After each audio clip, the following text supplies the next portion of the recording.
Today we're here to look at the Elinchrom 1 and 3 OCF units. The first unit we'll look at is the 1. It's the size of around about a Canon 70-200mm lens. You'll notice it's a very compact shape, it's easy to pack into a camera bag and allows the photographer to travel very lightly with it.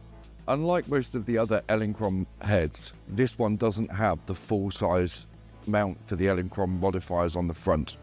It's an OCF system, so we use an OCF adapter.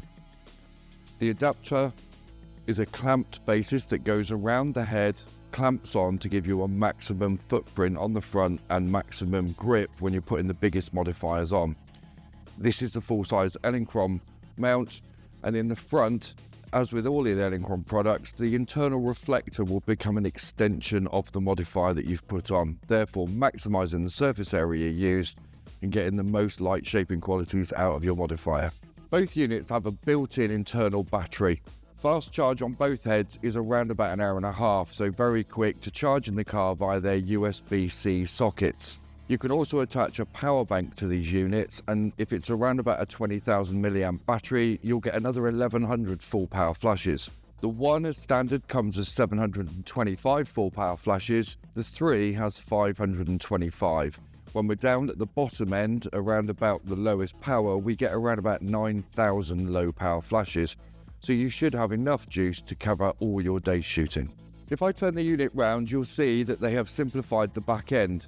We have a very simple control of the unit. Most of the features that aren't needed are taken out, therefore we have a lovely menu interface to work with. We have the standard control wheel on the back of our head, which allows us to control our exposure in tenths of f-stops. If we want to, we can bring down the menu here and we can turn our modelling lamp on and increase the power of our modelling lamp intensity.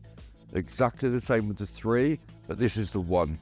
We also have an ability to change the colour temperature of the modelling lamp if you want to use this unit as a fill for maybe golden hour at a wedding or match any ambience that you have in your environment. If I go into the menu, I basically have some options here. Action mode is the little man running. It basically means the flash duration will increase and give you a very fast duration to freeze action. I have an optical slave cell if I want to trigger it from a flash gun or another flash unit. I also have a musical note which enables me to turn the recycle beep on and off. Groups and frequencies are all to do with the Skyport, so I have 4 groups within my frequency, and every time I change my group, the side logo will change colour, so immediately I can visually see what group those are on. Select the group, come back out. Press the menu. We now have a settings section, which just allows you to tweak and prepare the head for exactly what you need, with auto off, standbys, eco modes, etc. Come back to the menu, swipe across to the second one. I have a Bluetooth interface, which allows me to use the Elinchrom Bluetooth bridge. This enables me to put my unit in the studio along with the Elinchrom Studio software. This will talk to all the other heads in the studio and tell you whether you need any firmware updates, which it will do over the air, but it will also allow you to see each head's group and frequency and give you full remote control over your units in the studio. The second button along here, if I press, will change the color temperature of my modeling lamp, anywhere through from 2700 Kelvin up to 6500 Kelvin.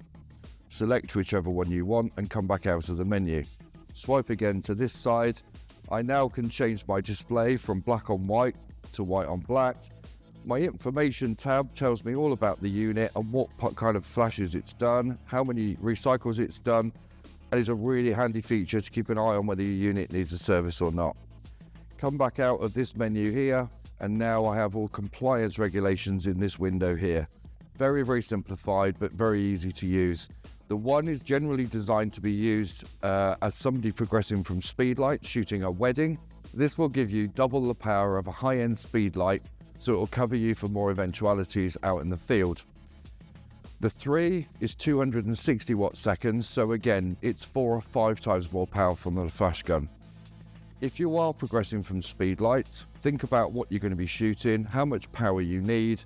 Either go for the 100 watt unit, which will give you double the power, or you go for the 3, which is 4 or 5 times the power, just to give you a bit more scope. The difference in price is negligible when it gives you all that extra functionality.